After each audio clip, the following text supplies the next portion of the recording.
আসসালামু আলাইকুম all armies. তো আজকে আমরা চলে এসেছি বিটিএস কামব্যাকের প্রোফাইল পিক নিয়ে। তো আজকে আমাদেরকে যেতে হবে ইনশট অ্যাপ। ইনশট অ্যাপটার জন্য তোমাকে এখানে দুটো অ্যাপ লাগবে, ইনশট এবং পিকশার্টে। প্রথমে তোমাকে যেতে হবে এখানে ইনশটে ক্লিক করার পরে তুমি যেতে হবে এখানে ফটোতে।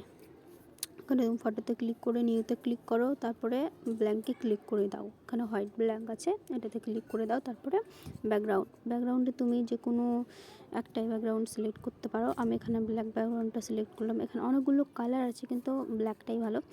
তারপরে এখানে রাইট করে দিলে এবার পিআইপি অপশানে চলে যাও। হ্যাঁ, পিআইপি অপশানে ক্লিক করো। তারপরে এখানে তোমার যেটা প্রোফাইল পিক আছে সেটা তুমি নিয়ে নাও। এই প্রোফাইল পিকটাতে তুমি ক্লিক করো। তারপরে এবার তুমি ভালো করে এখানে করো। তারপরে এবার তুমি মার্কসে ক্লিক করো। এখানে তুমি রাউন্ড মার্কসটা নিয়ে নাও। ওকে, তারপর দেখো এখানে তুমি ছোট বড় করতে পারো। এবার চলো দেখা যাক। এবার তুমি এখানে সিলেক্ট করে নাও।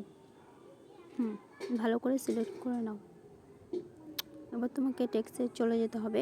টেক্সটে গিয়ে তোমাকে এখানে আর্মি লিখতে হবে। সো এখানে আমি লিখে নিচ্ছি আর্মি। এখানে তুমি ইমোজিও ক্লিক করতে পারো, যে কোনো একটা ইমোজি দিতে পারো।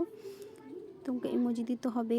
এখানে দেখো অনেকগুলো ইমোজি তুমি পেয়ে যাবে। তো আমি ইমোজিটা সিলেক্ট করব। এই যে দেখো এখানে অনেকগুলো ইমোজি আছে, আমি এখানে ইমোজিটা দিয়ে দিচ্ছি। ইমোজিটা আমাকে অনেক ভালো লাগে, সো এখানে আমি দিয়ে দিচ্ছি। এই অনেক সুন্দর একটা সবুজ পাতার ইমোজি। তো হয়ে গেল ওটা। এবার তুমি ভালো করে এটাকে সিলেক্ট করে নিতে হবে ভালো করে। আর্মি লেখাটা হয়তো একটু বড় করতে হবে। হ্যাঁ, আর্মি লেখাটা একটু বড় করে দাও।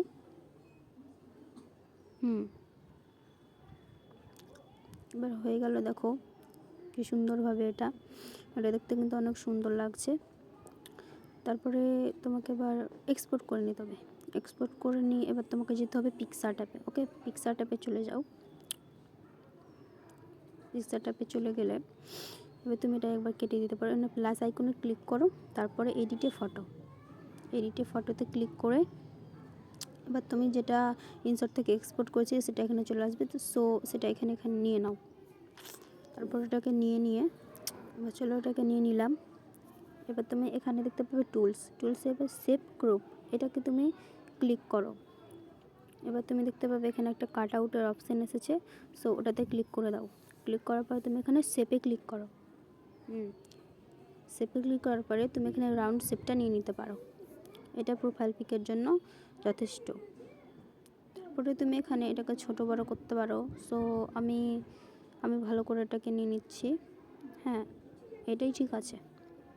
ওকে, তো এভাবে নিয়ে নিলাম। এবার তোমাকে এখানে ডাউনলোডে ক্লিক করতে হবে। এই যে ওখানে একটা অপশান আছে ডাউনলোডের, এখানে ক্লিক করো। ডাউনলোড কপি এটা করে দাও। তারপরে তোমার এটা হয়ে যাবে কপি। ওকে, এই যে দেখো এটা এখন এরকম হয়ে গেল।